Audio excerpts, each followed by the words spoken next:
Hello everyone, সবাইকে স্বাগতম আজকের ভিডিওতে অ্যান্ড্রয়েড টিউটোরিয়ালের। সো গত ভিডিওতে আমরা শিখেছিলাম হোয়াট ইজ ভেরিয়েবল কি এবং ভেরিয়েবল নিয়ে আলোচনা করেছিলাম। সো আজকে জাভার বেসিকের ক্ষেত্রে আমরা যে জিনিসগুলো জানবো যে হোয়াট ইজ ক্লাস কি এবং ক্লাসের মধ্যে কি কি থাকে, field, method, constructor, block, nested class এবং ইন্টারফেস। এই জিনিসগুলো আমরা আজকে বোঝার চেষ্টা করব। সো এখানে ক্লাস হলো অবজেক্ট তৈরি করার প্রক্রিয়ার একটি অংশ, যেটা থিওরিটিক্যালি বলা হয়, এবং আমি আপনাদেরকে কোড এডিটরে সেটা দেখাবো যে কিভাবে একটা ক্লাস কি এবং সেটা কিভাবে লিখতে হয়, কিভাবে ডিক্লেয়ার করতে হয় ইন ডিটেইলস। মনে করি এডিটরে চলে যাই। আমি ইন্টেলিজে ওপেন করছি, এখানে একটা জাভা প্রজেক্ট রেডি করা আছে। যদিও আপনাদের অ্যান্ড্রয়েড স্টুডিও দেখতে এরকমই, তবে কিছুটা ডিফারেন্ট থাকবে। আমি এখানে জাভা বোঝানোর জন্য চেষ্টা করছি। সো একটা ক্লাস কিভাবে তৈরি করতে হয় দেখুন। প্রথমেই প্রত্যেকটা জাভাতে ক্লাস শেষ হয় হচ্ছে কোনো কিছুর নামের পরে যদি ডট জাভা থাকে তাহলে সেটা হচ্ছে ক্লাস। এখন আমি যদি এই মেইন ক্লাসটাকে ওপেন করি ইন এক্সপ্লোরার, দেখেন মেইন ডট জাভা এই জিনিসটা আছে কিন্তু। সো প্রত্যেকটা ক্লাস এক্সটেনশন হচ্ছে ডট জাভা দিয়ে তৈরি হয়। সো এইখানে আমরা প্যাকেজ নেম জানি, সবই জানি। সো ক্লাসটা হচ্ছে পাবলিক ক্লাস মেইন, মানে হচ্ছে এটা মেইন ক্লাস। আমি এখানে নতুন আরেকটা ক্লাস তৈরি করে দেখাচ্ছি। জাস্ট এই প্যাকেজের মধ্যে নিউতে যাবেন, জাভা ক্লাস নেবেন, ধরুন মাই ক্লাস। এখন আমি নতুন আরেকটা ক্লাস তৈরি করলাম, ক্লাসটার নাম হচ্ছে মাই ক্লাস। এখন ক্লাসের ক্লাসের কিভাবে লিখতে হয় সেটা হচ্ছে, ক্লাস লিখতে হয় প্রথমে ক্লাস লিখবেন, তারপরে হচ্ছে ক্লাসের একটা নাম দিবেন, তারপরে হচ্ছে এই ব্র্যাকেটটা দিবেন। এখন আমি আপনাদেরকে দেখাই দিচ্ছি যে ক্লাসটা আপনি চাইলে ক্লাসের ভিতরে, আমি আবার বলছি, ক্লাসের ভিতরেও ক্লাস লিখতে পারবেন, তৈরি করতে পারবেন। যেমন আমি আরেকটা ক্লাস তৈরি করছি, যেমন প্রাইভেট ক্লাস হইতে পারে মাই ক্লাস T2। হ্যাঁ, তারপরে এটা দিয়ে আমি আরেকটা ক্লাস তৈরি করতে পারি। এটাকে বলা হয়, আমরা প্রথমেই যেটা দেখলাম, এটা হচ্ছে নেস্টেড ক্লাস। নেস্টেড ক্লাস, ক্লাসের ভিতরে ক্লাস। এখন হচ্ছে ক্লাসের ভিতরে আর কি কি থাকে আমাদের? ক্লাসের ভিতরে ফিল্ড থাকে, যেমন বিভিন্ন ফিল্ড থাকবে, এবং মেথড থাকবে, কনস্ট্রাক্টর থাকবে, ব্লক থাকবে। এখন আমরা ধীরে ধীরে আস্তে আস্তে বাকিগুলা দেখবো একটা একটা করে। তো চলুন আমরা প্রথমেই দেখি ফিল্ডস। এখন ফিল্ডস কি? এখন হচ্ছে আমরা দেখি ফিল্ডস। ফিল্ডস হচ্ছে দুই ধরনের হইতে পারে, ফিল্ডস ইনস্ট্যান্স ফিল্ডস হইতে পারে এবং হচ্ছে স্ট্যাটিক ফিল্ড হইতে পারে। আমরা অনেক কিছু লিখি, static integer a is equal to 10। So এটা হচ্ছে স্ট্যাটিক, এটা যে কোনো জায়গা থেকে আপনি এটাকে ব্যবহার করতে পারবেন। এটা হচ্ছে এক ধরনের ফিল্ড। তারপরে হচ্ছে শুধু আমরা int b is equal to 20, এটাও ফিল্ড। এটা হচ্ছে ইনস্ট্যান্স ফিল্ড বা গ্লোবাল ভেরিয়েবল বলা হয়। সো এই ফিল্ডগুলা আমরা হচ্ছে, এগুলাকে ফিল্ড বলা হয়, ক্লাসের মধ্যে লেখা হয়। আবার এখন আমরা এটাকে আমরা বলতেছি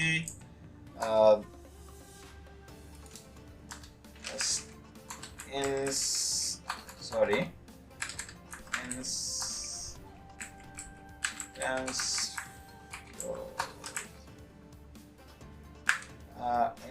আর উপরেরটা হচ্ছে আমাদের স্ট্যাটিক ফিল্ডস।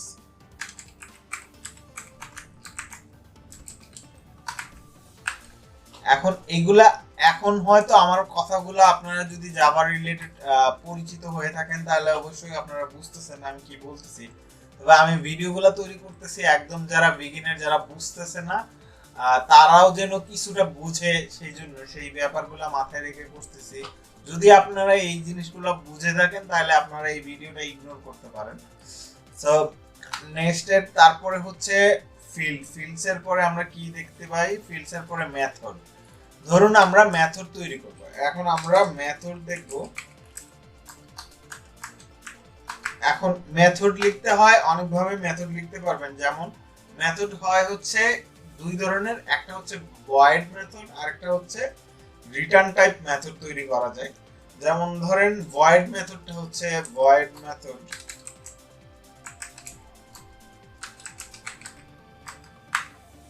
এখন ভয়েড মেথডটা হচ্ছে কিভাবে লিখতে হয়? যেমন ভয়েড মেথডের আগে আপনি লিখতে হবে ভয়েড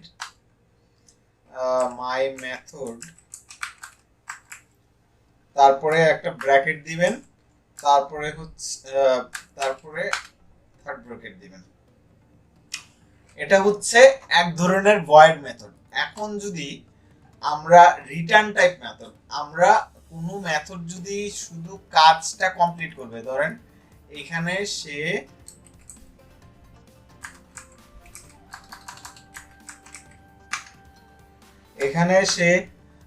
ধরেন হ্যালো,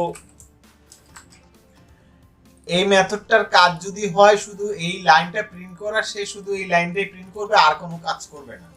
এখন এমনও কিছু মেথড আছে যাকে বলা হবে যে ধরো তুমি এই কাজটা করো, এই কাজটা করে এসে আমাকে আবার এর ফলাফল জানাও। ধরুন আমরা একটা মেথড লিখলাম ইন্ট সাম, তারপরে int a is equal to 5, আমি উদাহরণ হিসেবে দিচ্ছি বোঝানোর জন্য, int b is equal to 6। So এখানে দুইটা নাম্বার ইন্টিজার নাম্বার নিছি, আমরা কি করছি? আমরা এটাকে result return a plus b। এখন এটা আমাকে কি করবে? আমি যখন এটাকে কল দিব, আমরা যদি মেইন মেথডটা তৈরি করি এবং এটাকে কল দেই, এখন এটাকে যদি কল দেই যে s out,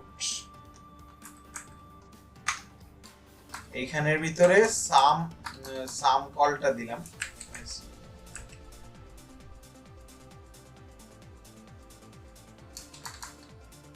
প্রাইভেট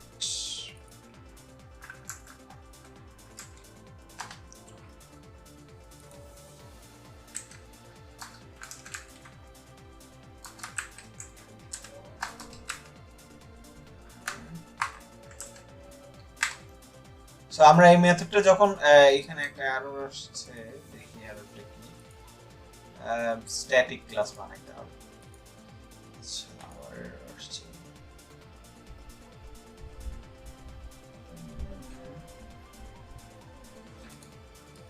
আচ্ছা, এটা ইন্টিজার ভ্যালু পাস করতেছে, যার জন্য হচ্ছে আমাদেরকে এখানে ইয়া করতে হবে একটা।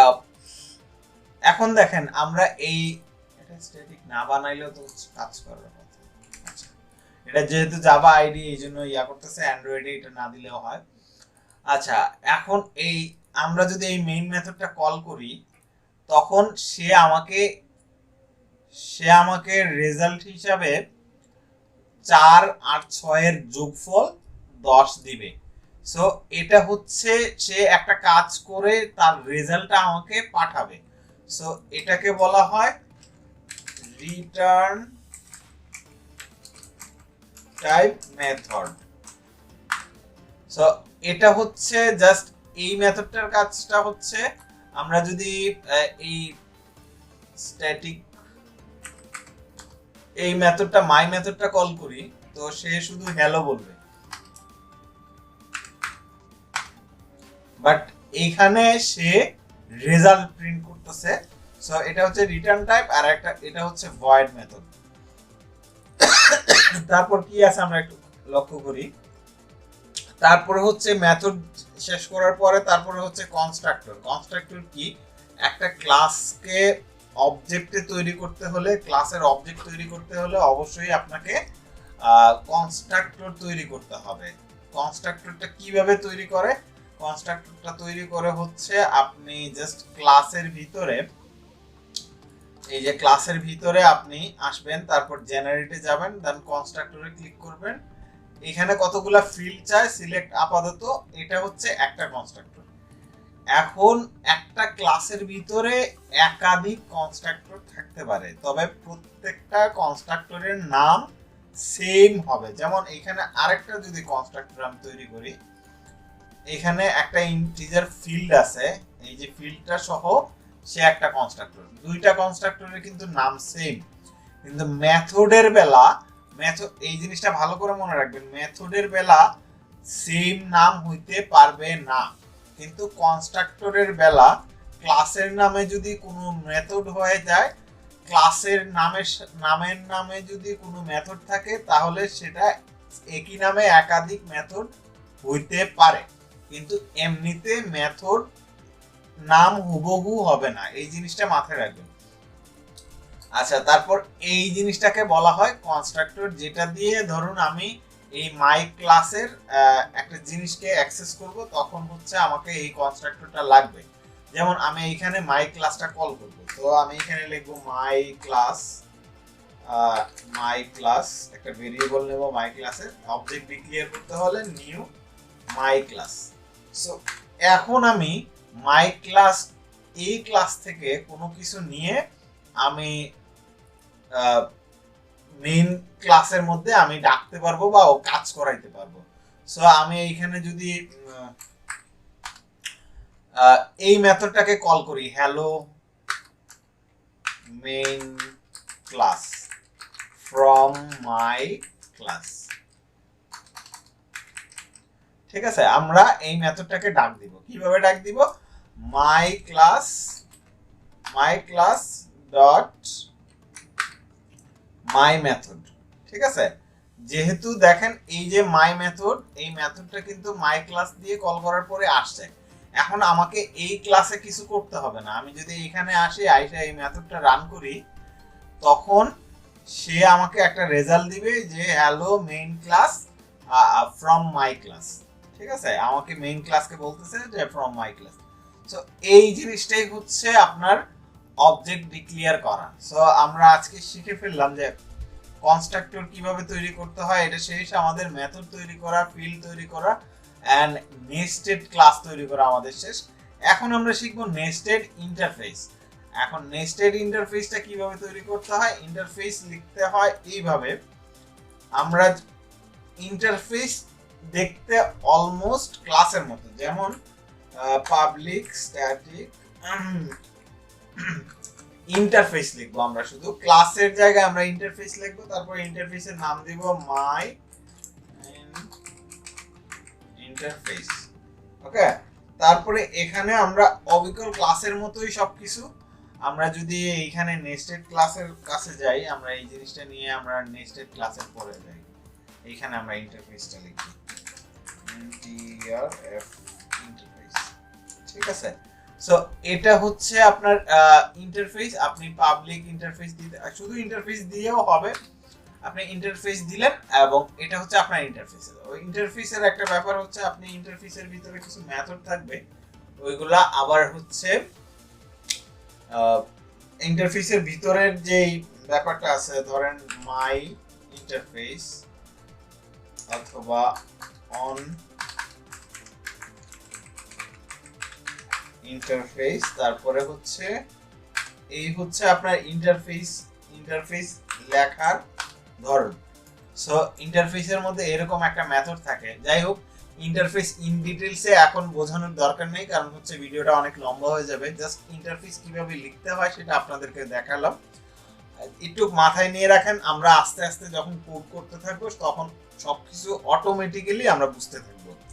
সো ভিডিও অনেক লম্বা হয়ে যাচ্ছে, যার জন্য আমি ছোট করার চেষ্টা করতেছি।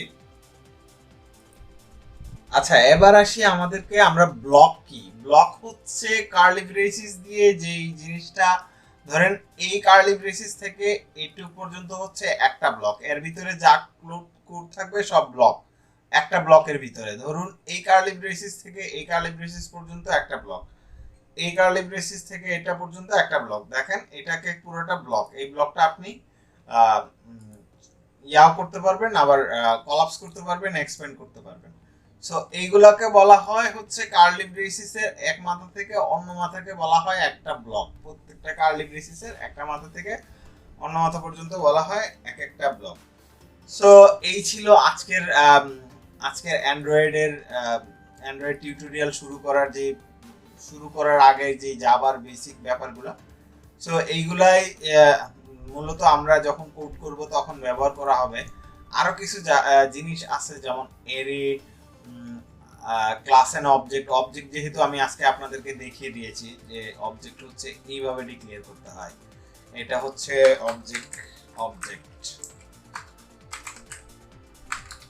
অবজেক্ট ডিক্লেয়ার করে এইভাবে। সো এই অবজেক্ট পর্যন্ত আমি কভার করে ফেলছি অলরেডি। এখন নেক্সট ভিডিওতে আশা করি আমরা অ্যারে, লুপ এগুলা নিয়ে অপারেটরস নিয়ে কথা বলবো, এন্ড দেন আমাদের জাভার বেসিক মোটামুটি শেষ, আমরা শুরু করে দিব অ্যান্ড্রয়েডের ভিডিও। সো নেক্সট ভিডিও দেখার আমন্ত্রণ রইল সবাইকে। ততক্ষণ পর্যন্ত ভালো থাকবেন, সুস্থ থাকবেন, আর প্রচুর প্র্যাকটিস করবেন। আমার ভিডিও দেখেই আমার ভরসা করে বসে থাকবেন না, আরো ভালো ভালো জাভার কোর্স আছে, তাদের ভিডিও দেখবেন, বাংলা কোর্সগুলো। আমি অত ভালো করে জাভাটা বুঝাইতে পারি না, এক্সপ্লেইন করতে পারি নাই, তারপরেও চেষ্টা করছি, আপনারা আরেকটু ভালো করে চেষ্টা করবেন। ততক্ষণ পর্যন্ত ভালো থাকবেন, সুস্থ থাকবেন, আল্লাহ হাফিজ।